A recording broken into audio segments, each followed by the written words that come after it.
Greetings, one and all. Mr. Ouspensky's birthday this week. Mine too. Me and Mr. Ouspensky share the same day. But anyway, this show's about Peter Ouspensky, and I'm going to do a little reading from The Fourth Way. I have recorded some of The Fourth Way and put it up on Internet Archive over the years. I still haven't finished recording that book. I get distracted with other books. But I flicked through and thought, what am I going to do for Ouspensky's birthday? Because I'd like to commemorate when it's people that are special or mean something to me or have helped me in my work with their teachings. I like to commemorate their birthdays or death days or such like. And so it being Ouspensky's lovely birthday this week, I thought I'd do something from here. So I'm just going to do a bit of reading of what he was doing. This is a question and answer session he was having. It's towards the end of the book. And he has a question asked to him, which many people even ask me: where are schools? Where can I find a mystery school or a Gurdjieff school? It's difficult to answer that question. But someone asked Mr. Ouspensky, if schools are real living things, why do they die? And Ouspensky answers, what do you mean by saying that schools are living things? It is vague and indefinite. But if we take it literally, it will make it quite clear why schools die. All living beings die sooner or later. If people die, schools must also die. I have explained that schools need certain conditions. If these conditions are destroyed, the school is destroyed. And I'm a firm believer, and I've seen it in various societies and groups over the years, that a group or a society starts out with good intentions, wants to help everyone, has a plan laid out for it. But within the first set of people coming in, pretty soon it's infiltrated by darker forces that want to take it off its path, that mess around with the teaching and try and change it, though the ancient wisdom will always ring through. This is why we need to find truth within us so that we can vibrate with the truth that is out there. Much of all this ancient wisdom, especially with this new age that's happened in the last 100 years or so, has been glossed over, taken in all kinds of different directions, people manipulating it, people changing it to what they believe it should be. But the ancient wisdom will be a spark through it all, the truth. And so the schools are the same. They get infiltrated over time. Very few of them are able to continue for a very long time.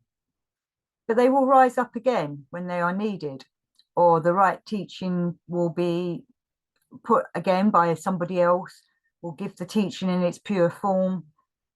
But that first set of followers will either not understand it and, what can I say, change it.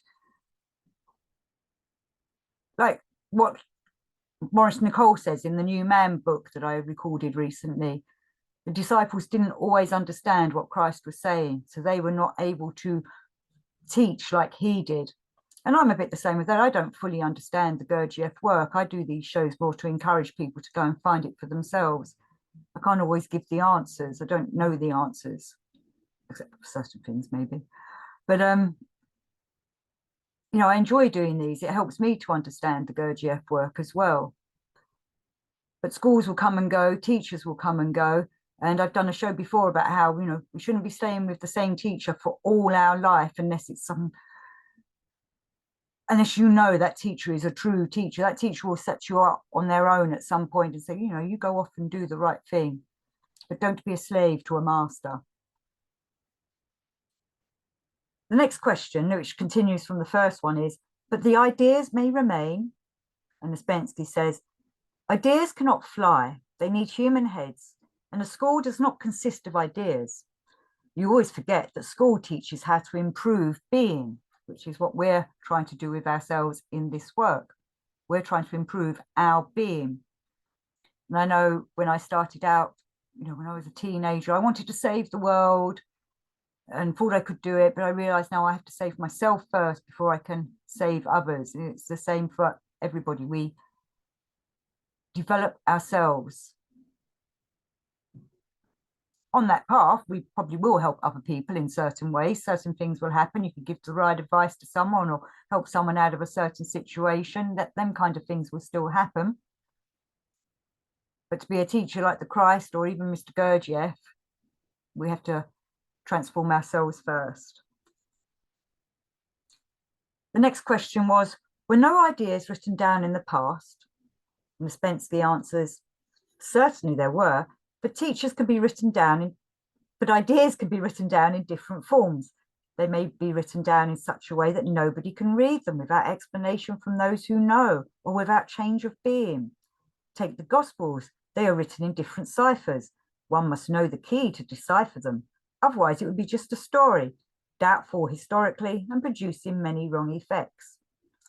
And that's something I've been so appreciative of my teachers of over the years, that they have helped me to understand the stories, the parables, or other teachings from other ancient wisdom traditions, because, as Gurdjieff says, they have an exoteric and an esoteric meaning to them.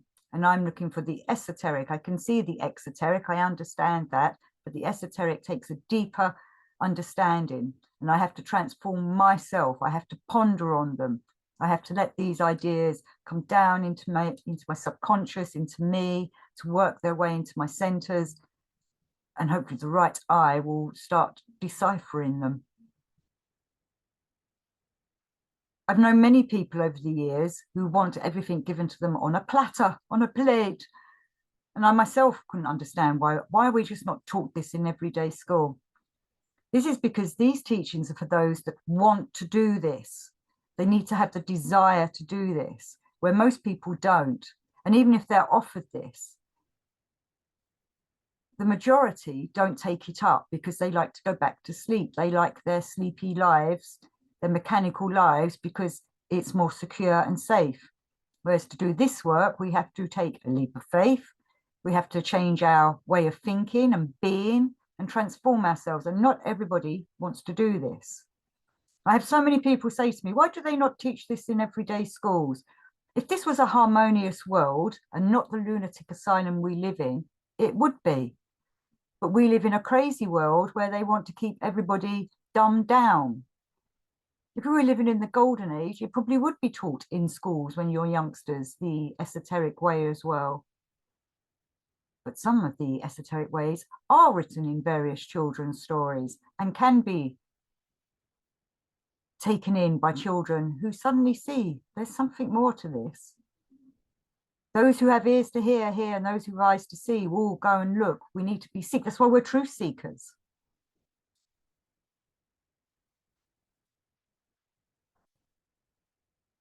The next question Ouspensky is asked is, will the system give the key to the Gospels? And Ouspensky answers, some keys, but you cannot expect all the keys.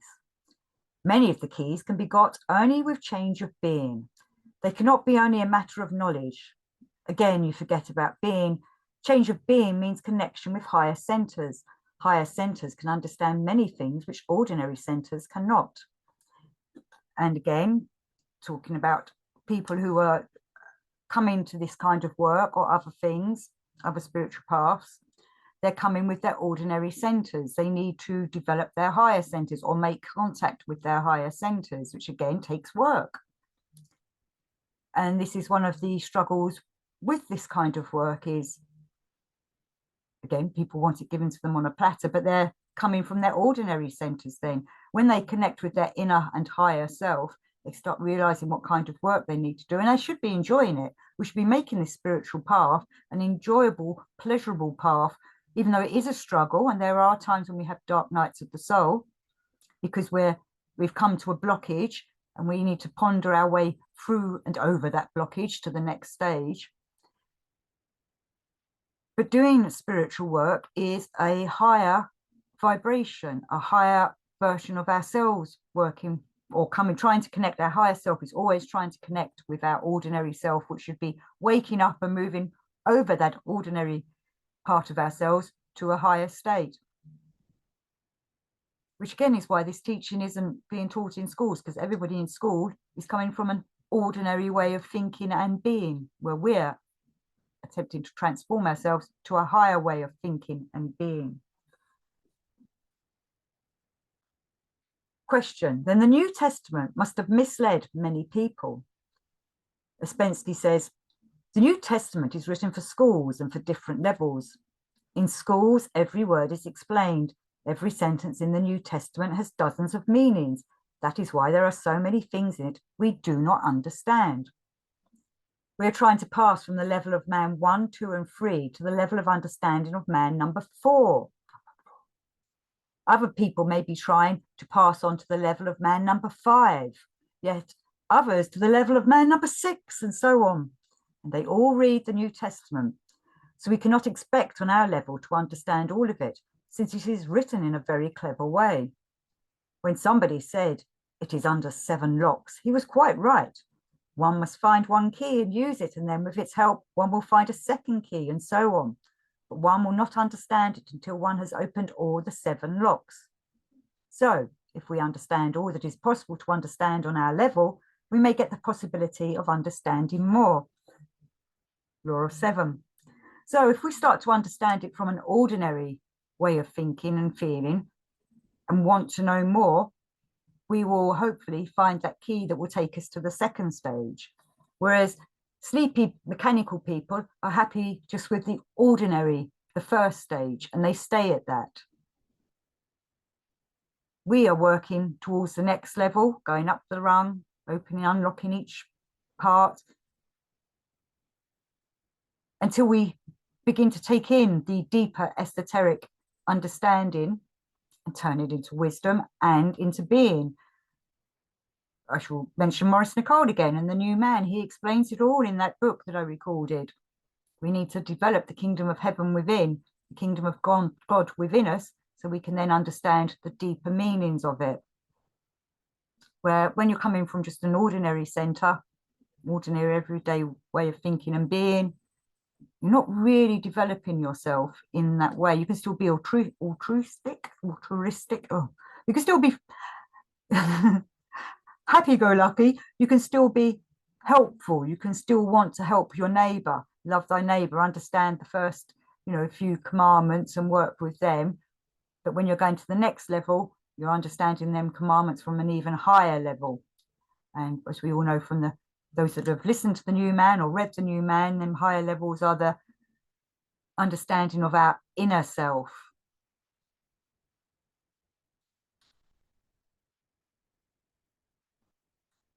There was a question: was self-remembering a feature of the old esoteric knowledge? Ouspensky answers, always, everywhere. Only sometimes, for instance, in religious schools, it is called by a different name. It is not arbitrary. Self-remembering is a necessary stage in man's development, not an arbitrarily imposed task. One has to pass through it, and one can pass through it in only one way. The ancient wisdom is taught in every religion, every spiritual path, but it's fleeced a little here, changed a little there by the different teachers and groups over time. But we can still get them nuggets out of it. And as he says here, some of them nuggets are just given different names in other teachings. Question: did Christ at any time speak about it, and in what words? And Ouspensky answers, almost on every page, in different words. For instance, watch, do not sleep. He spoke about it all the time. Which, when I began to realize this, made me reread the New Testament and see the New Testament in a completely new light when I began to put all this together and see it from a more esoteric way of where Christ says all these kinds of things. And yes, he does. I verify that. He is warning people not to be asleep.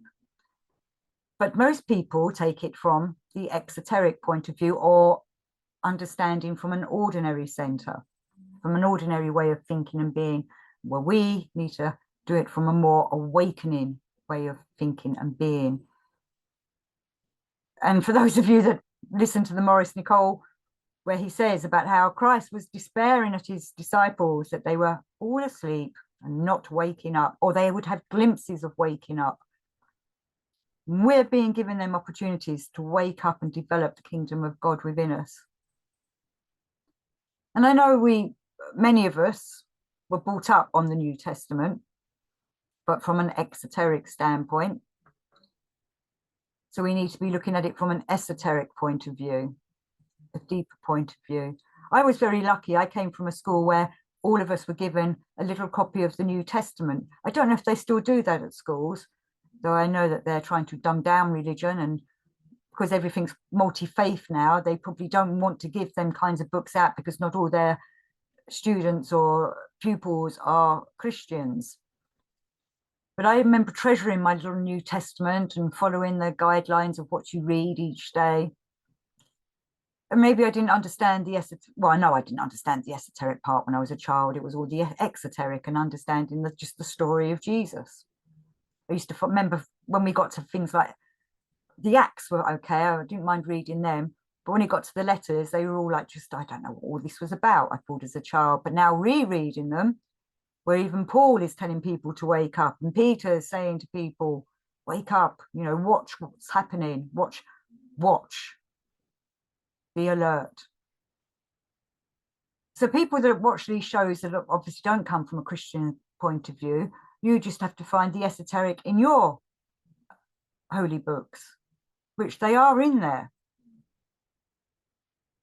I'm just not an expert on them, sorry. Though I have keep saying I'm going to do a Bhagavad Gita. So that's quite hard to do as an audio, but I would like to do that as a discussing the aphorisms and the meanings in that. So I will get round to that at some point. Then there's a question which comes to me a lot. Many people ask me this kind of question. How should one consider church religion? And Ouspensky answers, we cannot discuss religion because it is quite a different thing. Different elements enter into it. Every religion is based on faith, and as I said already, faith does not enter into our system. All we can say is that religions are on different levels, as I've explained in the first lectures.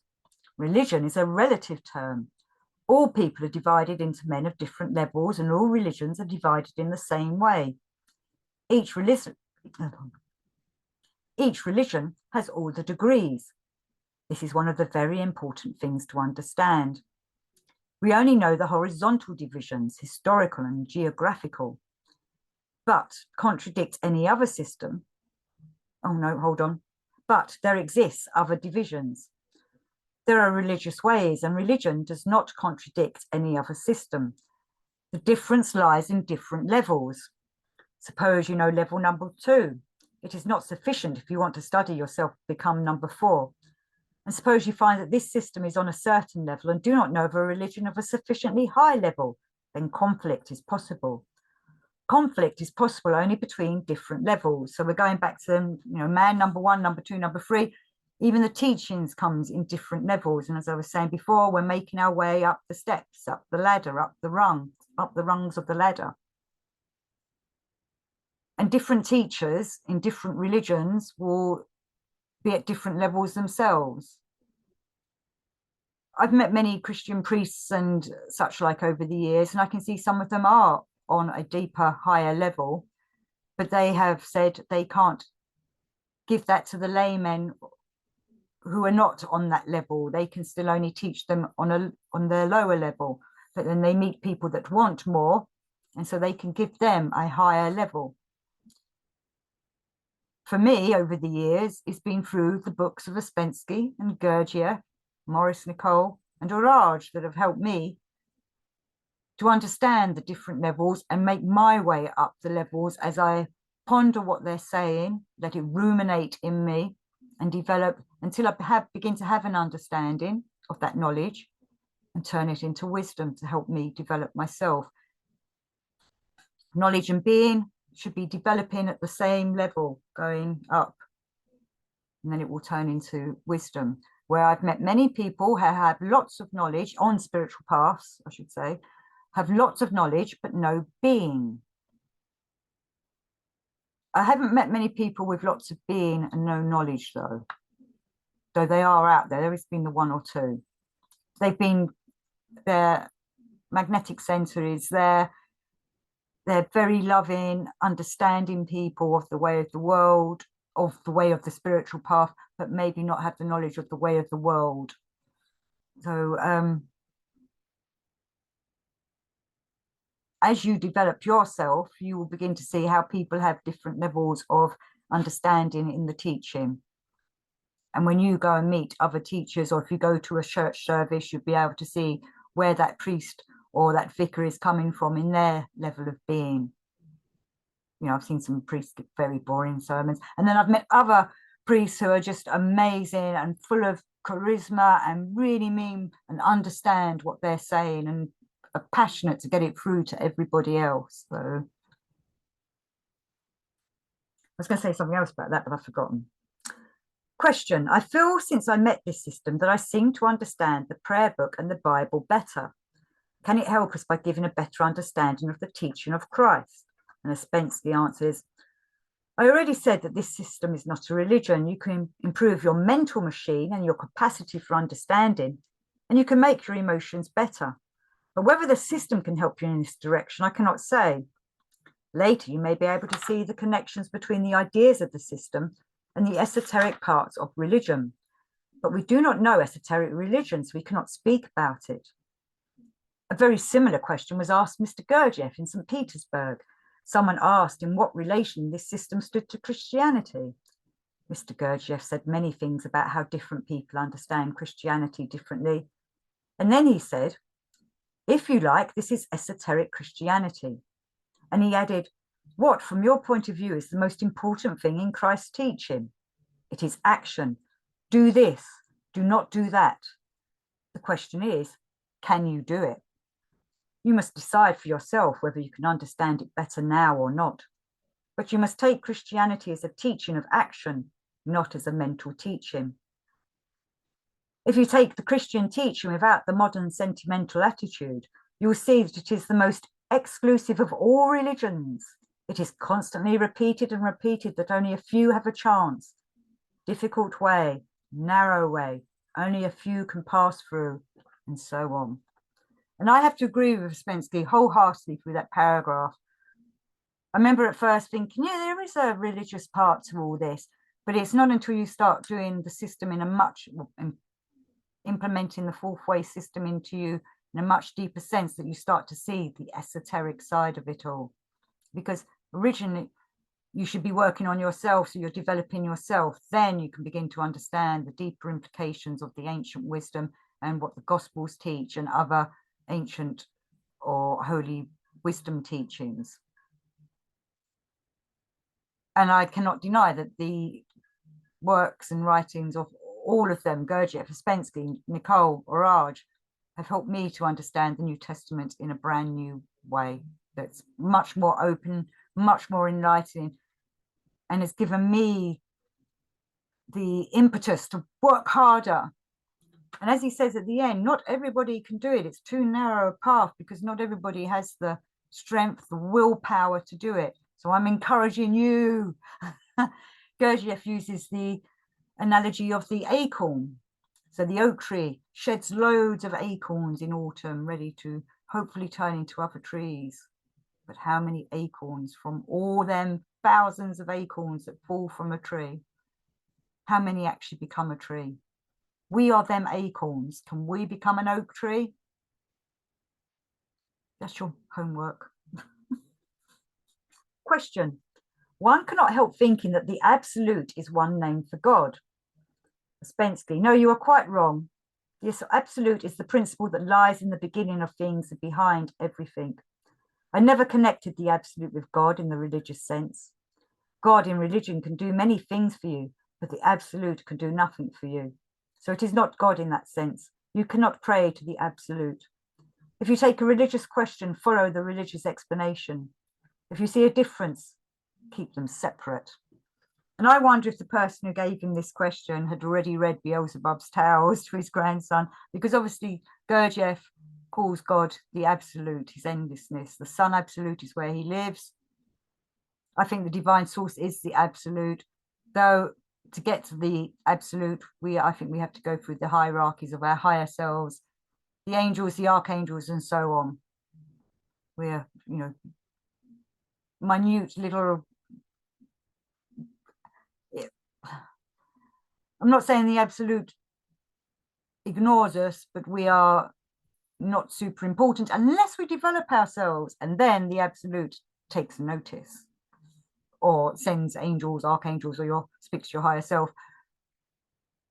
You know, because people that are asleep are not helping in the harmonious development of the universe, where if you start waking up and become the oak tree that you're supposed to be and awaken and develop, then you're partaking in the development of the harmonious construction of an ongoing construction of the universe. And then you're paid attention to, you're heeded.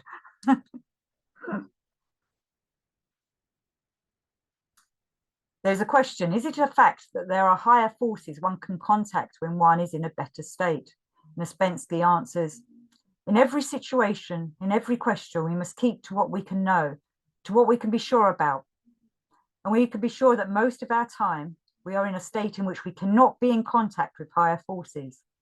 Either we are fully asleep and no higher forces can penetrate to us, or we are negative so that everything that comes to us is transformed into one or another kind of negativeness. In such a state, what can we expect? You know, it's like what I've been saying, you know, we need to start waking up so that we can reach to the higher, because the higher is always calling down upon us. Sometimes I find Ouspensky seems to be very negative. You know, I'd love to hear him actually speak this and hear what tone of voice he was saying all this in. That would be such a difference, wouldn't it? Because when you read it, it seems quite cold and harsh. I'd like to think that he was saying it in a more gentle way, or that the way he intones it gives it a bit more of a hopeful meaning to it. Question: are there many esoteric teachings or only one? And Ouspensky answers, every teaching of an esoteric origin agrees fundamentally with the others. In order to be true, the teaching must be one of many. If it is unique, it means it is invented. Because the ancient wisdom, the ancient truth, stays the same throughout. And as I was saying earlier, many people try to manipulate it or turn it around, or, you know, they've come with their own fantasies or ideas of how it works. Question: in the New Testament, we are very often told to watch and pray. What is it in the system which corresponds to prayer? And Ouspensky answers, whose prayer? If a machine prays, what can be the result? Which prayer? Prayer does not necessarily mean petition. Most prayers have as their aim keeping the mind on certain ideas, a form of meditation. So we all need to pray consciously. We need to be awakened when we're praying and mean and understand what it is we're asking for, and not just for petitions for, you know, well, I think it's good to pray for healing for people and for yourselves if we need it, you know, but pray consciously. And with that, I'm going to end my little Ouspensky tribute for his birthday. You are all in my prayers, and I hope that I am praying as consciously as I can for each and every one of us. Until next time, blessings to you all, love and peace. And thank you for watching.